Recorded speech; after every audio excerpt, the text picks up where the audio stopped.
오늘 하나님께서 저희에게 주신 말씀 골로새서 3장 1절부터 11절까지의 말씀입니다. 골로새서 3장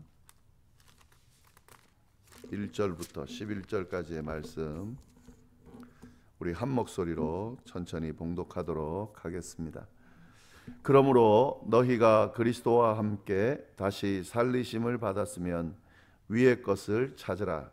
거기는 그리스도께서 하나님 우편에 앉아 계시느니라. 위의 것을 생각하고 땅의 것을 생각하지 말라. 이는 너희가 죽었고 너희 생명이 그리스도와 함께 하나님 안에 감추어졌습니다. 우리 생명이신 그리스도께서 나타나실 그때에 너희도 그와 함께 영광 중에 나타나리라. 그러므로 땅에 있는 지체를 죽이라. 곧 음란과 부정과 사욕과 악한 정욕과 탐심이니 탐심은 우상 숭배니라. 이것들로 말미암아 하나님의 진노가 임하느니라. 너희도 전에 그 가운데 살 때에는 그 가운데서 행하였으나 이제는 너희가 이 모든 것을 벗어버리라.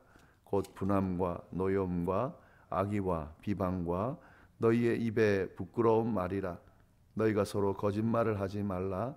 옛사람과 그 행위를 벗어버리고 새 사람을 입었으니 이는 자기를 창조하신 이의 형상을 따라 지식에까지 새롭게 하심을 입은 자니라.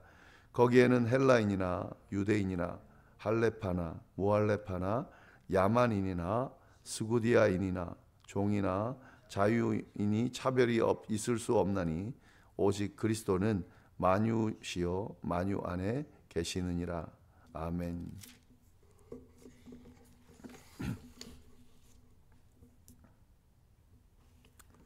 네, 골로새서는 4장으로 되어 있죠.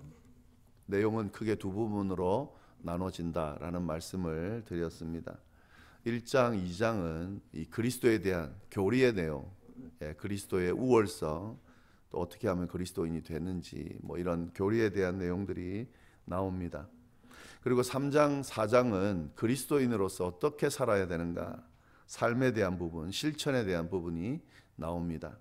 그렇기 때문에 오늘 본문 3장이 시작되는 내용은 당연히 그리스도인으로서 어떻게 살아야 하는지 그 실천에 대한 내용이 나온다고 보면 되겠습니다. 그 내용을 함께 보도록 하겠습니다. 네, 오늘 본문의 특징이 있는데요. 이 그리스도인이 어떻게 살아야 되는가, 어떤 삶을 살아야 하는가, 어떤 방향으로 살아야 하는가라는 설명을 하기 위해서 위에 있는 것들, 땅에 있는 것들 이렇게 구분해가지고 대조하면서 설명하고 있다는 겁니다. 이게 특징입니다. 1절 보시면 이렇게 돼 있죠. 그러므로 너희가 그리스도와 함께 다시 살리심을 받았으면 위의 것을 찾으라. 거기는 그리스도께서 하나님 우편에 앉아 계시느니라. 그러니까 위의 것을 찾아라. 너희가 그리스도인이냐? 그리스도인이라면 위의 것들을 추구하라. 이렇게 지금 이야기하고 있습니다. 2절 말씀도 그렇게 돼 있죠. 위의 것을 생각하고 땅의 것을 생각하지 말아라. 그리스도인이라면 어떻게 살아야 된다는 겁니까? 위의 것을 생각하며 추구하며 살아야 된다는 겁니다. 아래 것, 땅의 것은 생각하지 말라는 겁니다. 추구하지 말라는 겁니다. 그 이야기를 지금 하고 있는데요. 이 그리스도인이 누군가 1절에 보시면 그리스도와 함께 다시 살리심을 받았으면 이렇게 되어 있죠. 그리스도와 함께 다시 살리심을 받은 사람들이 바로 그리스도인들입니다. 이게 그리스도인의 정체성입니다. 그리스도와 함께 다시 산 사람들, 그 사람들이 그리스도인인데, 그렇기 때문에 위의 것들을 추구하고 땅의 것들을 추구하면서 살면 안 된다라고 지금 이야기하고 있습니다. 자, 그러면 위에 있는 것들은 뭔가? 위의 것들을 추구하라고 그랬는데, 생각하라 그랬는데, 위의 것들은 뭐냐? 단순히 하늘, 저 천국, 이렇게 생각하면 안 되고요. 여기 분명히 뭐라고 되어 있냐면, 위의 것은, 위라고 하는 것은 그리스도께서 하나님 오른편에 앉아 계신 곳, 1절 뒷부분에 있죠. 그리스도께서 하나님 우편에 앉아 계시느니라. 이 위라고 하는 것, 위의 것들이라고 하는 것은 바로 이걸 의미하는 겁니다. 그리스도께서 앉아 계신 곳. 하나님 우편에 앉아 계신다니까 하나님도 거기 계시는 거죠. 예, 성부, 성자 하나님, 성령 하나님께서 계신 그곳. 그곳이 바로 위를 의미하는 거고요. 그 위에 있는 것들, 하나님이 계시고 성부, 성자, 성령 하나님이 계신 그곳에 있는 것들을 추구하라. 추구하면서 사는 사람들이 그리스도인들이다. 예, 이렇게 이야기를 하고 있습니다. 자, 그러면 그리스도께서 계신 곳은 또 어떤 곳인가? 그걸 생각하고 추구하라 그랬는데, 그게 위의 것들이라 그랬는데, 그러면 그리스도께서 계신 그곳을 생각하고 추구한다는 것은 어떤 건가? 3절 4절이 그 말씀입니다. 이는 너희가 죽었고 너희 생명이 그리스도와 함께 하나님 안에 감추어졌음이라. 우리의 생명이신 그리스도께서 나타나실 그때에 너희도 그와 함께 영광 중에 나타나리라. 예. 그리스도께서 계신 곳 위에 있는 것들을 생각하고 추구하며 산다는 것은 무엇이냐면, 그리스도인들이 옛사람은 죽은 사람들이고 그리스도 안에서 새 생명을 얻은 사람들이라는 것을 분명히 인식하고 사는 것, 그것이 위의 것들을 생각하고 추구하는 삶이라는 거죠. 생명의 근원 되시는 예수 그리스도께서 우리를 구원하셨다, 새롭게 하셨다, 새 사람이 되게 하셨다. 그리고 다시 오실 때에, 재림하실 때에 그리스도인들이 그리스도와 함께 영광 가운데 나타나게 될 것이다 라는 사실을 제대로 알고 생각하고 추구하고 기대하면서 살아가는 것이 바로 위의 것들을 추구하고 생각하는 삶이다라고 성경이 분명하게 이야기하고 있습니다. 네, 그렇게 이야기하면서요, 이 위의 것들을 찾는다고 하는 것이 땅에 있는 것들을 생각하지 않는 삶이다라고 하면서 설명을 또 덧붙이고 있습니다. 5절 말씀 보시면은, 그러므로 위의 것들을 추구하며 생각하며 살아야 되는 사람들이 뭐로? 땅에 있는 지체를 죽이라. 그러니까 땅에 있는 것들을 생각하지 말아라. 그렇게 이야기하고 있는 겁니다. 땅에 속한 지체를 죽이는 건 당연한 거죠. 왜냐하면 우리는, 그리스도인들은 위에 있는 그리스도께 속한 사람들이기 때문에 더 이상 땅에 속한 사람들이 아닙니다. 땅에 속한 사람들이라고 하는 것은 옛사람이죠. 옛사람의 모습을 우리는 더 이상 가진 사람들이 아닙니다. 그래서 땅에 있는 지체들처럼 살아서는 안 된다라고 하는 거죠. 그걸 분명히 이야기하고 있습니다.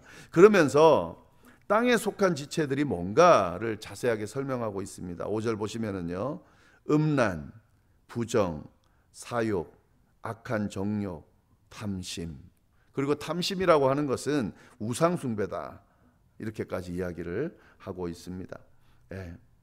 땅에 있는 지체를 죽이라.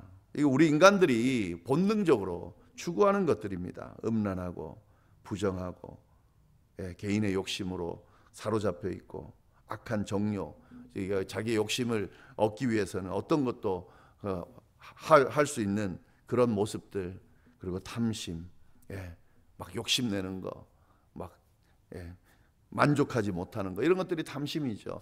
이런 것들은 땅에 있는 것들입니다. 이런 것들은 우상숭배입니다. 6절 보시면 이것들로 말미암아 하나님의 진노가 임하느니라. 하나님의 진노를 일으키는 것들입니다. 이런 것들은, 이런 것들, 이런 땅에 있는 지체를 죽이라. 너희는 그리스도인들이다. 위에 속한 사람들이다. 위에 있는 것들을 추구하는 사람들이다. 더 이상 땅에 있는 지체에 사로잡혀서는 안 되는 사람들이다. 그렇기 때문에 땅에 있는 지체들을 죽이라. 땅에 있는 지체, 하나님의 진노가 임하는 이런 음란, 부정, 사욕, 악한 정욕, 탐심에 사로잡히면 안 된다. 그 이야기를 쭉 하고 있습니다. 그리고요, 이렇게도 설명을 하고, 위에 있는 것, 땅에 있는 것, 이렇게도 같은 이야기를 옛날 것, 그리고 지금 것, 이렇게도 또 설명을 하고 있습니다. 이전의 삶과 지금의 삶이 어떻게 달라졌는지를 이야기하는데요. 7절 보시면은, 너희도 전에 그 가운데 살 때에는 그 가운데서 행하였다. 전에, 이전에, 과거에, 그때 뭡니까? 땅에 속해 있던 사람들이었죠. 옛사람이었습니다. 그때는 어떻게 살았나? 그때는 땅에 있는 지체에 사로잡혀 살았습니다. 그래서 음란하고 부정하고 사욕하고 악한 정욕과 탐심에 사로잡혀서 살았습니다. 그때는 그렇게 살았다. 그때는 그 전이었다. 그러나 지금은 아니라는 거죠. 지금은 새 사람이 됐다는 거죠. 8절 말씀 이렇게 이야기하고 있습니다. 지금은 너희가 이 모든 것을 벗어버리라. 곧 분함과 노여움과 악의와 비방과 너희 입에 부끄러운 말이니라. 더 이상 너희는 옛사람이 아니다. 땅의 지체, 땅에 속한 사람들이 아니다. 지금 너희는 새 사람이다. 하늘에 속한 사람들이다. 하늘에 있는 것들을 추구해야 되는 사람들이다. 그 모든 것들, 땅에 있는 것들, 옛사람의 모습을 다 벗어버리라. 거기서 분함과 노여움, 악의, 비방, 너 입에 부끄러운 말, 이런 것들도 옛사람의 모습이거든요. 이런 것들을 벗어버리라고 지금 이야기하고 있습니다. 그러면서 제가 표현하는 이 말을 정확하게 표현하고 있습니다. 9절 보시면 너희가 서로 거짓말을 하지 말아라. 옛사람과 그 행위를 벗어버리라. 그리고 새 사람을 입었으니 이는 자기를 창조하신 이의 형상을 따라 지식에까지 새롭게 하심을 입은 자니라. 옛사람을 벗어버리라는 거죠. 새 사람을 입으라는 거죠. 여기서 9절을 보시면은요, 옛사람을 벗어버리라는 이 말을 잘 봐야 됩니다. 옛사람과 그 행위를 벗어버리라 이렇게 되어 있습니다. 옛사람을 벗어버린다는 말 안에는 행위도 행동도 벗어버리는 거죠. 나는 옛사람을 벗어버렸다 말을 하면서 옛날 모습 그대로 행동하고 살아가고 있다. 그건 옛사람을 벗어버린 게 아니죠. 땅에 있는 것들을 추구하고 허탄한 것들을 추구하고 하나님의 진노를 사는 것들을 추구하면서 나는 옛사람을 벗어버린 사람이다. 아무리 백날 말해봐야 그건 옛사람을 벗어버린 사람의 모습이 아닙니다. 옛사람을 그 행위와 함께 벗어버릴 수 있어야 된다. 행동이 수반돼야 된다 하는 거죠. 그래서 그리스도인이라면, 교회를 다니는 사람이라면 옛날 모습과는 확실히 달라야 됩니다. 옛날 하는 행동을 그대로 하고 있으면서 내가 그리스도인이라고, 새 사람이라고 그렇게 고백하는 것은 분명히 문제가 있습니다. 그래서 새 사람을 입으라 라고 이야기하는데, 여기서 참 재밌는 표현이 있는데요, 이 새 사람이 어떤 사람이냐, 자기를 창조하신 이의 형상을 따라 지식에까지 새롭게 하심을 입은 자, 이게 새 사람이에요. 새 사람은 이런 사람입니다. 자기를 창조하신 이의 형상을 따라서 지식에까지 새롭게 하심을 입은 자다. 이게 새 사람이라는 거죠. 참 신비한 말씀입니다, 여러분. 이 안에 어떤 의미가 담겨 있냐면, 이 안에는 원래 인간이 어떤 모습이었는지를 유추하게 만들어줍니다. 우리는 창세기부터 내용을 다 알고 있잖아요. 그래서 인간은 원래 어떤 모습이었습니까? 하나님의 형상을 따라 지음받은 사람이었습니다. 원래 그 모습을 가진 사람이었습니다. 하나님의 형상을 받은 사람들입니다. 거의 하나님과 가까운 모습을 드러내야 되는 사람들입니다. 그런데 죄로 인해서 그 형상이 깨졌죠.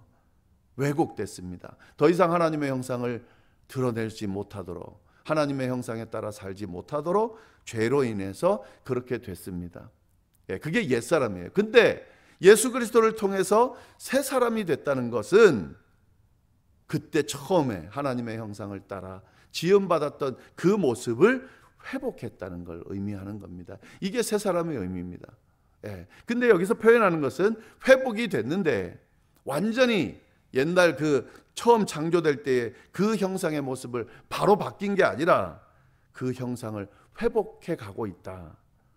그렇게 이야기를 하고 있습니다. 이게 그리스도인의 삶이죠. 구원받은 삶이고 성화되어 가는 삶이라는 의미가 이 안에 포함되어 있는 겁니다. 구원받았다는 것은 깨어진 하나님의 형상을 회복하는 것이고, 성화되어 간다는 것은 그 회복된 하나님의 형상을 점점 찾아간다는 것을 의미하는 겁니다. 그러니까 새 사람, 그리스도인의 삶, 그리고 하늘을 추구하며 위의 것들을 추구하며 살아가는 삶을 살아간다는 의미는 하나님의 형상을 회복해가는, 찾아가는, 드러내는 그런 삶을 살아가는 것을 의미한다 하는 겁니다. 우리가 신앙생활을 쭉 하면서요, 10년, 20년, 30년, 40년 그 이상의 신앙생활을 했다. 그러면 그 신앙생활의 의미가 뭔가? 옛날과 오늘날과 달라진 게 뭔가? 그 중에 우리가 중요하게 찾아봐야 되는 건 뭐냐면 하나님의 형상을 내가 얼마나 회복했는가? 하나님의 형상에 따라 내 삶이 어떻게 달라졌는가를 찾아보면 됩니다. 비교해 보면 됩니다. 예. 그래서 내가 하나님의 형상을 따라 살려고 몸부림치고 있다. 완성된 게 아니에요. 내 모습이 지금 하나님의 형상을 가지고 있는가? 완전히 하나님의 형상에 따라 그렇게 회복된 모습인가? 그렇지 않은 모습이 있을 수 있습니다. 근데 너무 실망하지 마세요. 완전히 회복된 건 아닙니다. 회복되어 가는 과정입니다. 그럼 뭘 봐야 되는가? 처음 옛사람을 벗어버리고 새 사람이 되었던 그 시점부터 내 모습이 점점 하나님의 형상을 닮아가고 있는가? 땅에 있는 지체들을 죽이고 있는가? 위에 있는 것들을 쫓아가고 있는가? 그리스도께서 걸어가신 그 발자취를 쫓아가려고 하고 있는가? 조금씩 달라지고 있는가? 만약에 그렇다면 하나님의 형상을 따라 성화되어 가고 있는 과정입니다. 그리스도인다운 삶을 살아가려고 몸부림치면서 지금 변화된 삶, 새로운 삶, 새 삶을 받은 사람답게 살아가려고 애쓰고 있는 겁니다. 그러니까 잘하고 있는 거죠. 이것이 그리스도인의 삶이고요. 마지막으로 한 가지만 더 보겠습니다. 11절 말씀입니다. 11절 말씀 우리 같이 한번 읽어보겠습니다. 거기에는 헬라인이나 유대인이나 할레파나 무할레파나 야만인이나 스구디아인이나 종이나 자유인이 차별이 있을 수 없나니 오직 그리스도는 만유시요 만유 안에 계시니라. 옛사람을 벗어버리고 새사람을 입는 이 그리스도인이 되는 과정에는 어떤 존재도 어떤 사람도 차별이 없다라고 분명히 이야기하고 있습니다. 오직 그리스도 안에서 모든 존재들에게 이 구원의 기회와 은혜는 열려 있다라고 분명히 이야기하고 있습니다. 여러분 꼭 기억하시기를 바랍니다. 이게 기준이 돼야 됩니다. 옛사람을 벗어버리고 새사람 그리스도인으로 덧입는 이 구원의 은혜는 모든 사람에게, 보세요, 헬라인이나 유대인이나 구별이 되는 게 아니에요. 유대인은 특별하고 헬라인은 특별하지 않다, 아닙니다. 여러분, 할레파나 무할레파나 야만인이나 야만인이 아닌 사람이나 심지어는 종이나 자유인이나 차별이 있을 수 없느니라. 하나님의 은혜는, 구원의 은혜는 모든 사람에게 열려 있습니다. 이 은연 중에요, 자신을 잘 돌아봐요. 신앙, 이건 굉장히 중요합니다. 제가 신앙생활 오래 하신 분들과 대화하는 중에도 또 제 안에도 은연 중에 이 구원의 대상이 마치 차별이 있는 것처럼 그렇게 여기는 경우가 있어요. 이는 특별하고 이는 특별하지 않고, 이는 구원받을 확률이 높고 이는 확률이 낮고. 여러분, 성경은 절대로 그렇게 가르치지 않습니다. 구원의 기회는 모든 이들에게 열려 있습니다. 인간들이 아무리 악하다고 생각하는 사람들도 기회는 열려 있습니다. 여러분, 그들을 용납한다는 게 아니라요, 구원의 기회는, 새 사람이 되는 기회는 열려 있습니다. 유대인들, 이스라엘 사람들, 하나님의 선택을 받은 백성들, 그들만 특별해서 그들은 더 많이 열려 있고 다른 존재들은 덜 열려 있고, 절대로 그렇지 않습니다. 똑같이 열려 있습니다. 그러니까 이방인이었던 우리, 그들이 야만인이라고 했던 우리, 지금 우리도 예수를 믿고 구원받은 하나님의 백성이 돼 있는 거잖아요. 만약에 그게 아니라고 하면 열등한 우리는, 이방인인 우리는 이 구원의 자리에 그들과 동등한 모습으로 그렇게 설 수가 없어요. 그리고 우리가 받은 구원은 그들이 받는 구원과 마치 차등한 것처럼 여겨질 수 있습니다. 그렇지 않습니다. 구별되지 않습니다. 이 예수 그리스도께서 주신 구원의 은혜를 받아들이냐 안 받았느냐, 이게 중요한 겁니다. 받아들이면 하나님의 은혜가 임합니다. 선택받은 백성입니다. 구원받은 백성입니다. 새 사람입니다. 받아들이지 않으면 그는 선택받은 백성이 아닙니다. 구원받은 백성이 아닙니다. 여전히 옛사람의 모습으로 사는 사람입니다. 예. 이 말씀을 좀 잘 생각을 하시면서 우리의 삶을 또 우리의 신앙을 잘 점검하시고 세울 수 있기를 간절히 바랍니다. 기도하겠습니다. 하나님 아버지, 참으로 감사합니다. 귀한 말씀으로 그리스도인이 어떤 존재인지 또 어떤 삶을 살아야 하는지 분명하게 알려주셔서 감사합니다. 하나님, 우리는 그리스도인들입니다. 위의 것들을 추구하며 살아야 하는 사람들입니다.